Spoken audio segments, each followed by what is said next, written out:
গল্পকথার আসরে আপনাদের সকলকেই স্বাগত।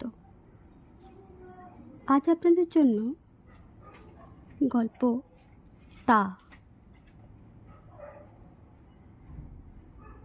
তা গল্পটির লেখক বুদ্ধদেব গুহ।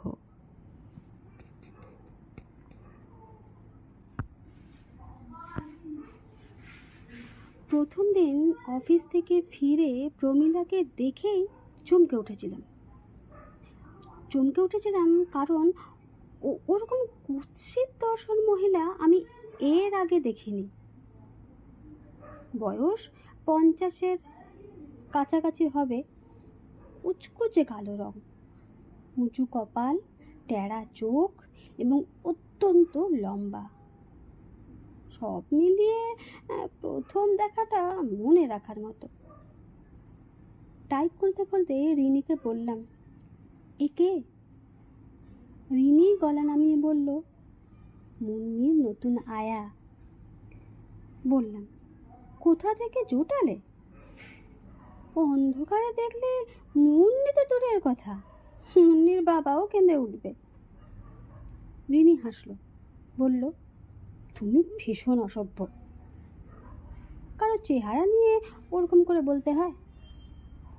আমি বললাম, সকলেই অপর্ণা সেনের মতো মিষ্টি দেখতে হয় না, তাহলে এতখানি খারাপ হওয়াটাও বাড়াবাড়ি।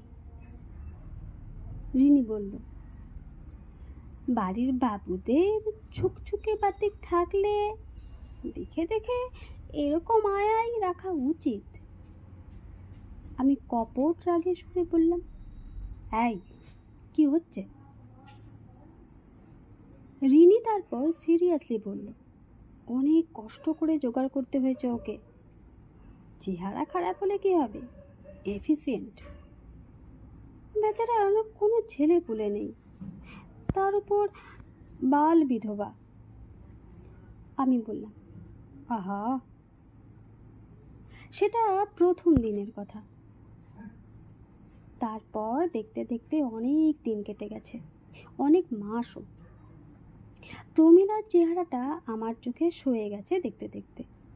চেহারা ছাপিয়ে যা চোখে পড়ছে তা ওর দরদ।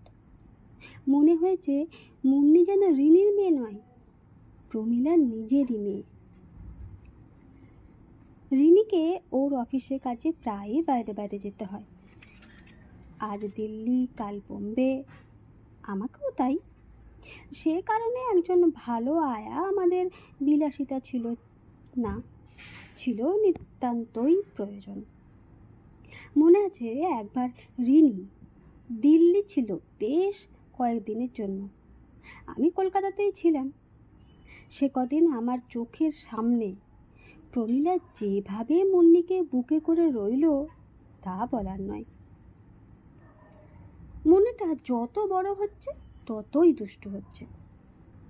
আধো আধো কথা বলতে শিখেছে। সব সময় দুটি ফেস টাওয়াল মুখের কাছে ধরে রাখা চাই, আর তা দিয়ে অনবরত নাক ঘষা চাই।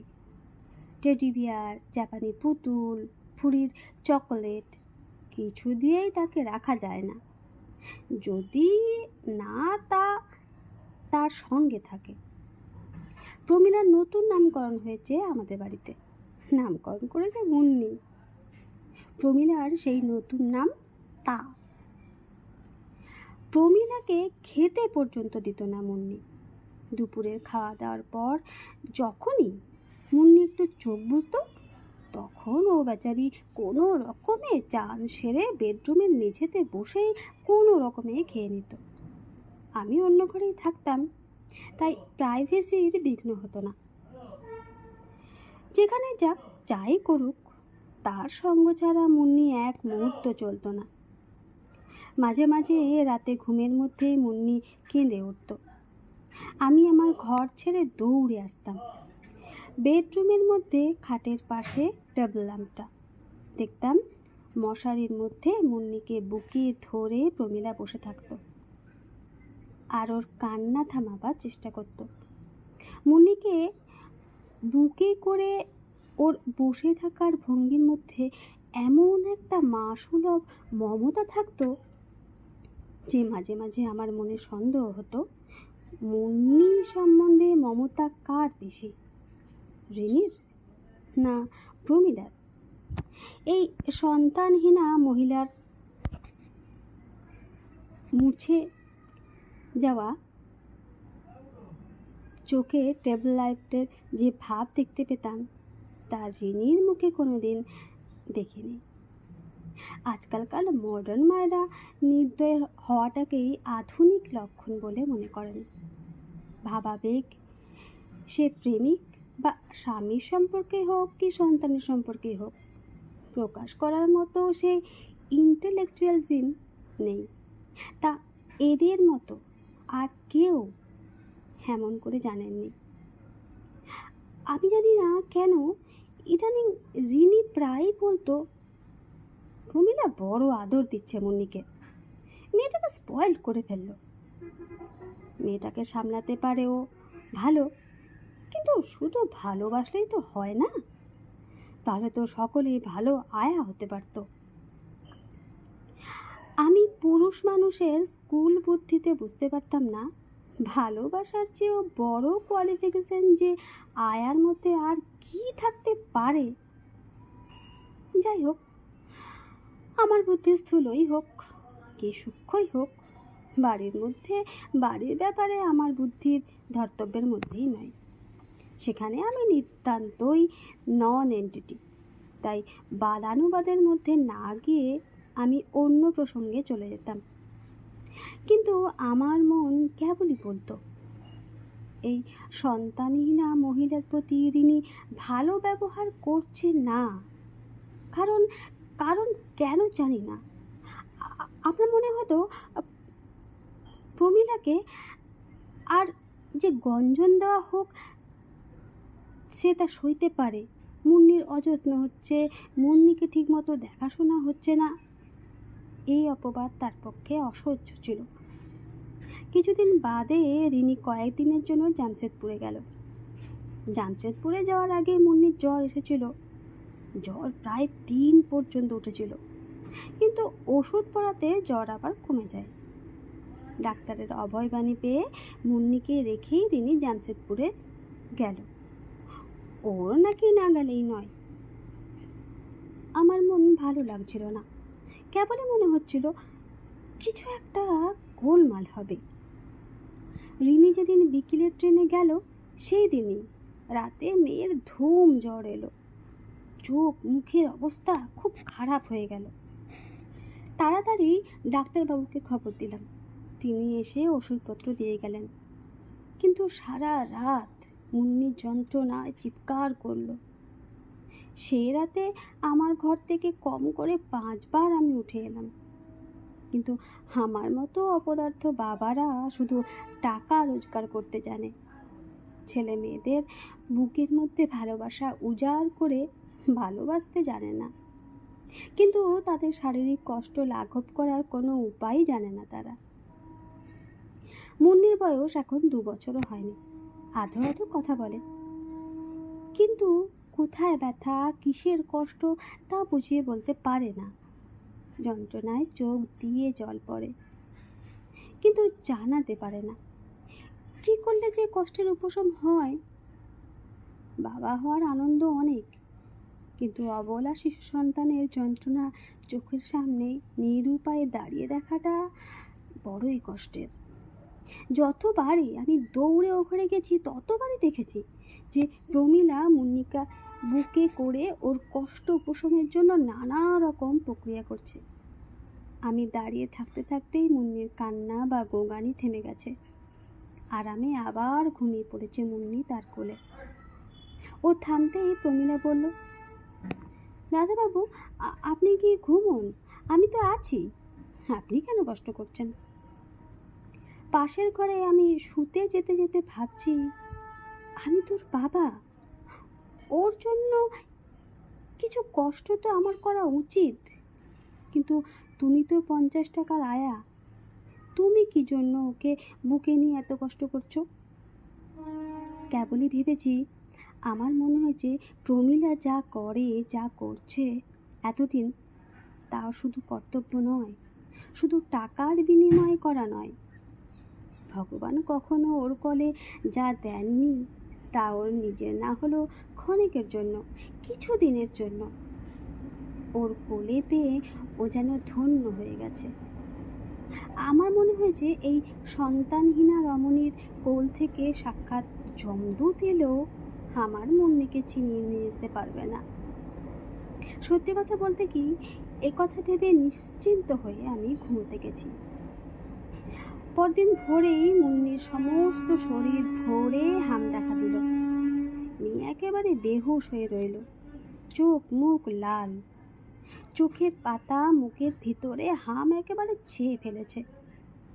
সকালে মুন্নির মুখের দিকে চেয়ে আমি খুব ভয় পেলাম। ডাক্তারবাবু বলেছিলেন ভয়ের কিছু নেই, হাম বেরোলেই সব ঠিক হয়ে যাবে, তবুও ভয় পেলাম। তারপর প্রমীলার মুখের দিকে চাইতেই দেখি আমার মেয়ের ক্লিষ্ট মুখের ছায়া তার মুখে। প্রমীলা মুন্নির চেয়ে বেশি কম কষ্ট পায় না। ডাক্তার আবার এলেন, হাম ভালো করে উঠে যাবার ওষুধ দিয়ে গেলেন। মন খারাপ করে আমি অফিসে গেলাম। অফিস থেকে বারদিনে ফোন করে খবর নিলাম, শুনলাম হাম উঠছে। প্রমীলাই ফোন ধরল, কাঁদো কাঁদো গলায় বলল, মুন্নি বড় কষ্ট পাচ্ছে দাদাবাবু। অফিস থেকে ফিরে আমি মুন্নির অবস্থা দেখে ওর কাছে আর দাঁড়াতে পারলাম না। পাশের ঘরে এসে ডাক্তারবাবুকে ফোন করলাম। তিনি বললেন, কোনো চিন্তা করবেন না, যেমন যেমন বলেছি ওষুধ খাইয়ে যান, এরকম হয়, অসুখ মানেই তো সুখের অভাব। আমি একটা গল্পের বই নিয়ে তাতে নিজেকে ভুলিয়ে রাখার চেষ্টা করতে লাগলাম। সে রাতেও সারা রাত প্রমীলা ঘুমোলো না, সারা রাত প্রায় ঠায় বসে কাটালো। পরদিনও, পরের রাতেও ওই রকমই কাটলো। তারপর দিন ভোরবেলা বহুদিন পরে মুন্নির কথা শুনলাম। মুন্নি তার মার নাম ধরে ডাকলো না, তার বাবার নাম ধরেও ডাকলো না। ঘোরের পরে জ্ঞান এলে মুন্নি প্রথম কথা বলল, তা। তারপর বারবার ডাকলো, তা তা তা তা। আমি দৌড়ে বেডরুমে গেলাম। প্রমীলা মাথার দিকে জানলার পর্দা সরিয়ে দিয়েছিল, কাচের শাঁসি বন্ধ ছিল, কারণ ঠান্ডা লাগানো বারণ। সেই ভোরের আলোয় দেখলাম প্রমীলা মুন্নিকে বুকে করে নিয়ে বসে আছে, আর তার দু চোখ বেয়ে জলের ধারা বইছে আনন্দের। আর মুন্নি তার ছোট্ট ছোট্ট হাত দুটিতে প্রমীলার কুশ্রী মুখটি ধরে সমানে ডেকে চলেছে, তা তা তা। এই দৃশ্য দেখে আমার বুকের মধ্যে কোথায় না জানি কি হয়ে গেল। কোন তারের সঙ্গে কোন অদৃশ্য তারের যোগাযোগ ঘটে গেল। প্রমীলার কাছে নিজেকে বড় ছোট লাগলো। মনে হলো, কই, মুন্নিটাকে আমার চোখে তো এমন জল এলো না। নাকি আমি পুরুষ মানুষ বলে, নাকি আমি দুপাতা ইংরেজি পড়েছি বলে। সেদিন সকালের পরই দেখতে দেখতে মুন্নি ভালো হয়ে উঠতে লাগলো। আমি অফিসে গিয়েই কাজে বেরিয়েছিলাম সেদিন। ফিরে জানলাম যে রিনি কলকাতায় ফিরে ফোন করেছিল আমায়। অফিসে ফিরতে ফিরতে বেলা হয়েছিল বলে তাড়াতাড়ি ফিরবো বলে আমি আর রিং ব্যাক করলাম না। অফিস থেকে ফেরার পথে গাড়িটা ট্রাফিক লাইটে দাঁড়িয়েছিল। আমি অন্যমনস্ক হয়ে গিয়েছিলাম। মনটা খুব খুশি ছিল আমার। মুন্নিটা ভালো হয়ে উঠেছে, রিনি ফিরে এসেছে, এ কথা ভেবেও ভালো লাগছিল যে প্রমীলা আজ 3 রাত পরে ঘুমোতে পারবে। বেচারি গত 3 দিন 3 রাত একটুও ঘুমোয়নি। অন্য প্রাণীও ছিল না যে ওকে একটু রিলিফ দেবে। বেল টিপতে ঠাকুর দরজা খুললো। বসবার ঘরে ঢুকতেই মুন্নির গলা শুনতে পেলাম বেডরুম থেকে। মুন্নি ডাকছে, তা তা, ও তা। আধো আধো গলায় করুণ স্বরে ডাকছে মুন্নি, তা তা তা। এমন সময় রিনির গলা শুনলাম। রাগ রাগ গলা। রিনি বলল, খুব বকবো? চুপ করো বলছি। তা করবে না, খুব বকবো। দেখলাম ঠাকুরের মুখটা ফ্যাকাশে। ওকে শুধলাম, কি হয়েছে রে? ঠাকুর বলল, প্রমীলাকে বৌদি তাড়িয়ে দিয়েছে। সে কি? অবাক হয়ে বললাম আমি। তাড়াতাড়ি বেডরুমে ঢুকলাম আমি। রিনি খাটে বসেছিল, মুন্নিকে পাশে শুয়ে। আমাকে ঢুকতে দেখে বলল, তোমার পেয়ারের আয়াকে একটু আগে তাড়ালাম। আমার খুব রাগ হয়ে গেল। বললাম, কারণটা কি? রিনি বলল, কারণ নিশ্চয় একটা ছিল। ওটা আমার ব্যাপার, ঘর গেরস্তালির ব্যাপার সব। তাতে তোমাকে কৈফিয়ত দিতে পারবো না। তারপর একটু পর নিজেই বলল, আমার মুখে মুখে কথা বলেছিল, অনেকদিন থেকেই বলছিল। তার উপর মুন্নিটার স্বভাব একেবারে নষ্ট করতে বসেছিল। আমি বললাম, প্রমীলা 3 রাত 3 দিন এক ফোঁটা বিশ্রাম পায়নি, ঘুমোয়নি একটুও। কাজটা কি তুমি ভালো করলে? ওকে কি ফিরিয়ে আনা যায় না? রিনি চড়া গলায় বলল, ওকে ফিরিয়ে আনলে আমি বাড়ি ছেড়ে চলে যাব। আমি কোনো কথা বললাম না, নিজের ঘরে চলে গেলাম। সে রাতে আমি খাইনি, রিনির সঙ্গে 3 দিন কথা বলিনি, কিন্তু তাতে কিছু ক্ষতিবৃদ্ধি হয়নি। প্রমীলার জায়গায় নতুন আয়া এসেছে, নেপালি। তার নাম কাঞ্চি। বয়সে প্রমীলার চেয়ে ছোট, দেখতেও প্রমীলার চেয়ে ভালো। মুন্নির সব কাজ এখন সেই করে। সকালে বিকেলে বেড়াতে নিয়ে যায়। নিনি বাবা, নিনি মাখন, রুটি, চিনি বলে মুন্নিকেও ঘুম পাড়ায়। মুন্নি প্রথম কদিন মাঝে মাঝে তা তা করে ডেকে উঠত, ইদানিং একবারও ডাকে না। মাঝে মাঝে ভাবি, মেয়েটাও কি মায়ের মতো অকৃতজ্ঞ? কাজকর্মের অবকাশে মাঝে মাঝে প্রমীলার কথা মনে পড়ে, খুব ইচ্ছে করে যদি পথে ঘাটে কোথাও দেখা হয়ে যায় ওর সঙ্গে, তাহলে ওর হাত ধরে ক্ষমা চেয়ে নেব। ওর জন্য যদি কিছু করতে পারি তা করব। প্রমীলা কোথায় গেছে তা আমি জানি না, কেউই জানে না। তার পুরো ঠিকানাও আমাদের কাছে নেই। জানি না, রিনি হয়তো তার মেয়ের ভালোবাসার জন্য প্রমীলাকে তাড়িয়েছিল, হয়তো তার হিসাবই ঠিক। কিন্তু এও জানি না, জগতে এবং জীবনে যা কিছু ঘটে সব কিছুই হিসেবের ভিতরে পড়ে কিনা। প্রমীলার মমতা, প্রমীলার চোখের জলও তো হিসাবের বাইরে ছিল। আমার ভারী ভয় করে, প্রমীলার চোখের জলে মুন্নির কোনো অভিশাপ লাগবে না তো? পরক্ষণে মনে হয়, মুন্নির তাকে কখনো মুন্নির কোনো ক্ষতি করতে পারে? অনেক দিন হয়ে গেছে প্রমীলাকে তাড়ানোর দিন থেকে, কিন্তু আজও তার কাছে ক্ষমা চাওয়া হয়নি। সে সুযোগ আসেনি আমার। প্রমীলা কি কলকাতাতেই আছে, নাকি চলে গেছে ডায়মন্ড হারবার লাইনে তার গরিব ভাইয়ের আশ্রয়ে? নাকি আবারও ভুল করে কোনো নতুন মুন্নিকে বুকে করে তার বুকের উত্তাপে তার তা কি থা কি দা হয়েছে সে?